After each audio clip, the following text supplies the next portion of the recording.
दुनिया भर में मशहूर और बेस्ट सेलर किताब रिच डैड पुअर डैड के बारे में बहुत सारे लोगों ने सुना होगा। इस किताब के बारे में आमतौर पर कहा जाता है कि अगर आप अमीर बनना चाहते हैं तो सबसे पहले इस किताब को पढ़ना चाहिए। अमेरिकन लेखक रॉबर्ट कियोसाकी के द्वारा लिखी गई रिच डैड पुअर डैड दुनिया के उन्हीं किताबों में से एक है जिसे बहुत से लोग लाइफ में अपना गोल अचीव करने और कामयाबी हासिल करने के लिए पढ़ते हैं। आज हम आपको इसी बुक की समरी बताने वाले हैं। दोस्तों, रिच डैड पुअर डैड किताब की कहानी लेखक रॉबर्ट कियोसाकी की अपनी खुद की लाइफ स्टोरी पर आधारित है। इस किताब में वो अपने दो पिताओं के बारे में लिखते हैं, जिनमें एक उनके असली पिता हैं जिनको उन्होंने पुअर डैड का टाइटल दिया है, और दूसरे उनके मुंह बोले पिता यानी रिच डैड हैं, जो कि असल में उनके एक दोस्त के पिता हैं। दरअसल उनके असली पिता बहुत ही ज्यादा पढ़े लिखे और हार्ड वर्किंग इंसान हैं, जो कि पेशे से एक टीचर होने के साथ ही फाइनेंशियली काफी कमजोर हैं। इसलिए रॉबर्ट किताब में उन्हें पुअर डैड कहकर बुलाते हैं। वहीं दूसरी तरफ उनके मुंह बोले पिता सिर्फ 8वीं क्लास तक पढ़े हैं, लेकिन फाइनेंशियल एजुकेशन स्ट्रॉन्ग होने की वजह से वो अपने शहर के सबसे बड़े और सबसे अमीर बिजनेसमैन में शुमार किए जाते हैं। इसलिए रॉबर्ट किताब में उन्हें रिच डैड कहकर बुलाते हैं।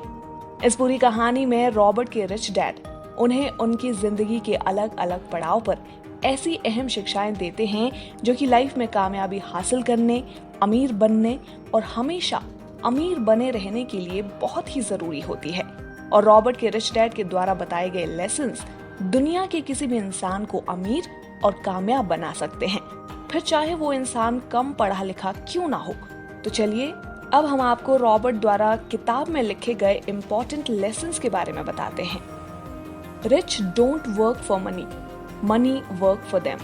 यानी अमीर लोग पैसे के लिए काम नहीं करते, बल्कि पैसा उनके लिए काम करता है। रॉबर्ट के रिच डैड बताते हैं कि दुनिया के ज्यादातर लोग एक सर्कल में फंसे हुए हैं और वे सर्कल को रैट रेस कहते हैं।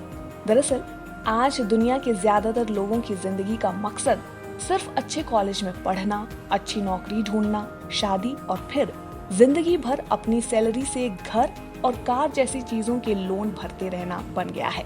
लोगों को इस बात का एहसास ही नहीं होता कि इस तरह की लाइफ में वो मेहनत तो सबसे ज्यादा करते हैं, लेकिन उनकी मेहनत का फायदा किसी और को ही होता है। असल में बहुत से लोग इस रैट रेस का हिस्सा बनकर नाखुश भी होते हैं, लेकिन फिर भी अपने मन के डर, लालच और जिम्मेदारियों की वजह से वे मजबूरी में इसका हिस्सा बने रहते हैं। रॉबर्ट के रिच डैड कहते हैं कि सबसे पहले इंसान को अपने डर को खत्म करना चाहिए और इस रैट रेस से बाहर निकलना चाहिए, और फिर कुछ ऐसा काम करना चाहिए जिसमें कि आप पैसे के लिए काम ना करें, बल्कि पैसा आपके लिए काम करे। वो पुरानी कहावत है ना कि पैसे ही पैसे को खींचता है। ठीक उसी तरह आपको भी अपनी लाइफ में कुछ ऐसा करने की जरूरत होती है जिसमें कि आपका पैसा ही आपको कमा कर दे। रिस्क लेना जरूरी है। ये किताब सिखाती है रिस्क लेना जरूरी है। मिडिल क्लास फैमिली में बच्चों को रिस्क लेने से हमेशा डिस्करेज किया जाता है। अगर बात पैसे की है तब तो बोला जाता है बिल्कुल रिस्क ना ले। कियोसाकी कहते हैं अगर आपको अमीर बनना है तो रिस्क लेना सीख लेना चाहिए। अगर आप वेल्थ क्रिएट करना चाहते हैं तो कैलकुलेटेड रिस्क लेना चाहिए। धीरे धीरे आप रिस्क मैनेजमेंट सीख जाते हैं। मिडिल क्लास में नुकसान झेलने की क्षमता कम होती है, जबकि अमीर लोग घाटा भी झेल लेते हैं।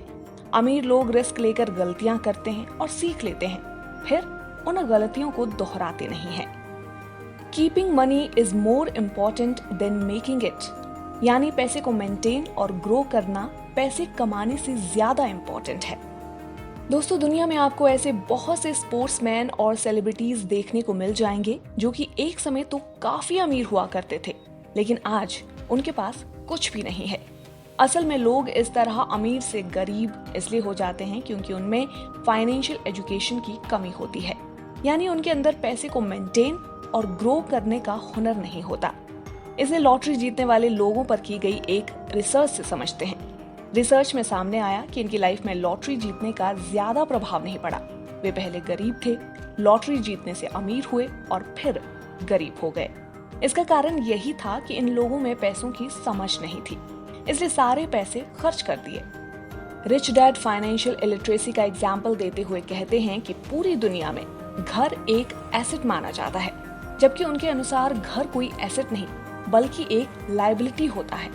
क्योंकि एसेट तो वो होता है जो आपके पैसे को समय के साथ साथ और भी ज्यादा बढ़ा देता है, जबकि घर के मामले में आपको कई साल तक उसकी ईएमआई और लोन चुकाना पड़ता है, जिसके चलते आपकी जेब में पैसा आता नहीं बल्कि सिर्फ जाता है। यानी कि रिच डैड सिर्फ उन्हीं चीजों को एसेट मानते हैं जो कि आपको घर बैठे पैसा कमा कर देती है। वे कहते हैं कि अमीर बनने के लिए सिर्फ पैसा कमाना ही काफी नहीं होता, बल्कि पैसे को कमाकर उसे मेंटेन और ग्रो कैसे किया जाए ये सीखना सबसे ज्यादा इम्पोर्टेंट है। Getting your business along with your job, यानी नौकरी के साथ साथ अपना बिजनेस भी शुरू करना चाहिए।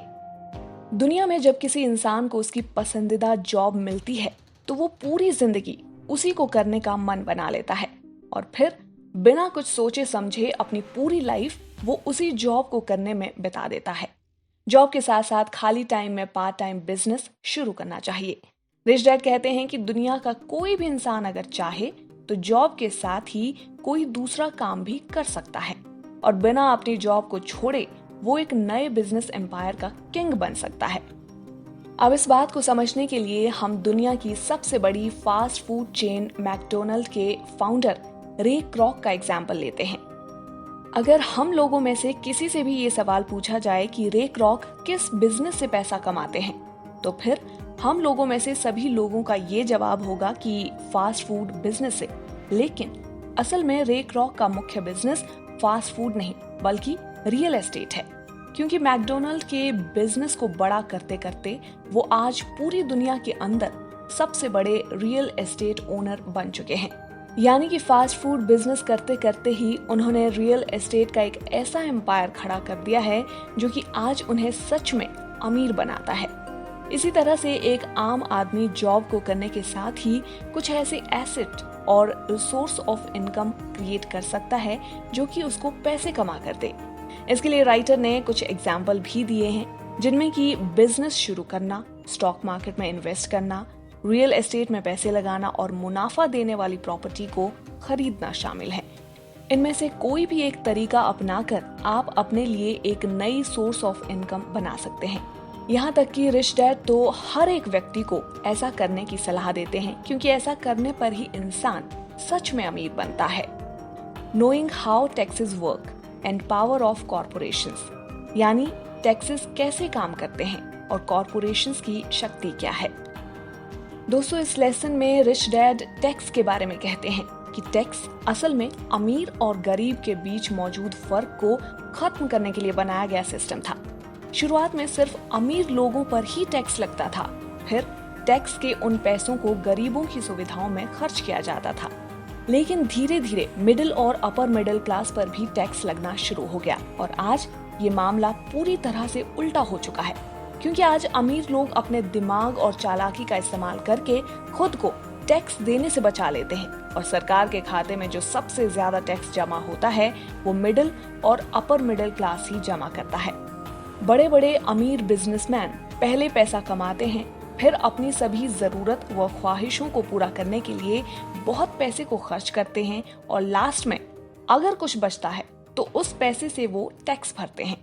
जबकि वहीं मिडिल और अपर मिडिल क्लास के लोग पैसा कमाने के साथ ही टैक्स भी भरते हैं और फिर अंत में जो कुछ बचता है उसे वो अपने ऊपर खर्च करते हैं। द रिच इन्वेंट मनी, यानी अमीर पैसे का आविष्कार करते हैं। Jeff Bezos, Bill Gates, Mark Zuckerberg, Elon Musk और भारत की अगर हम बात करें तो धीरूभाई अंबानी, शिव नाडर और अजीम प्रेमजी, ये ऐसे कुछ नाम हैं जो कि दुनिया के अंदर ऐसा बिजनेस या फिर कहें कि ऐसा आइडिया लेकर आए जिसके बारे में इनसे पहले किसी ने भी नहीं सोचा था और अपने उसी रेवोल्यूशनरी आइडिया से इन लोगों ने पैसे को इन्वेंट किया है। इससे पहले कि मार्केट में मौजूद किसी भी अवसर को कोई और व्यक्ति ढूंढ पाता, इन लोगों ने उस अवसर को खोजा और उस पर तुरंत ही एक्शन लिया। इसलिए कहा जाता है कि इन लोगों ने पैसा कमाया नहीं बल्कि उसको इन्वेंट किया, क्योंकि ये दुनिया में उन चीजों को लेकर आए जो कि यहाँ पहले से मौजूद नहीं थी। इसी तरह आपको भी सिर्फ पैसा कमाने के बारे में नहीं बल्कि पैसे को इन्वेंट करने के बारे में भी सोचना चाहिए। People who create wealth are constantly learning and know how to sell their ideas. यानी जो लोग संपत्ति बनाते हैं वे लगातार सीखते रहते हैं और जानते हैं कि अपने आइडियाज को कैसे बेचना है।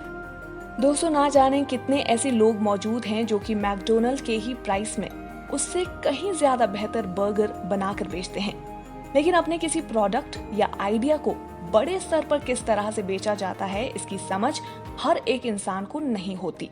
तभी तो वो मैकडोनल्ड से अच्छा बर्गर बनाने के बावजूद भी उसको सिर्फ एक लिमिटेड एरिया में ही बेच पाते हैं, जबकि मैकडोनल्ड पूरी दुनिया के अंदर बिना किसी लिमिट के अपने बर्गर बेचता है।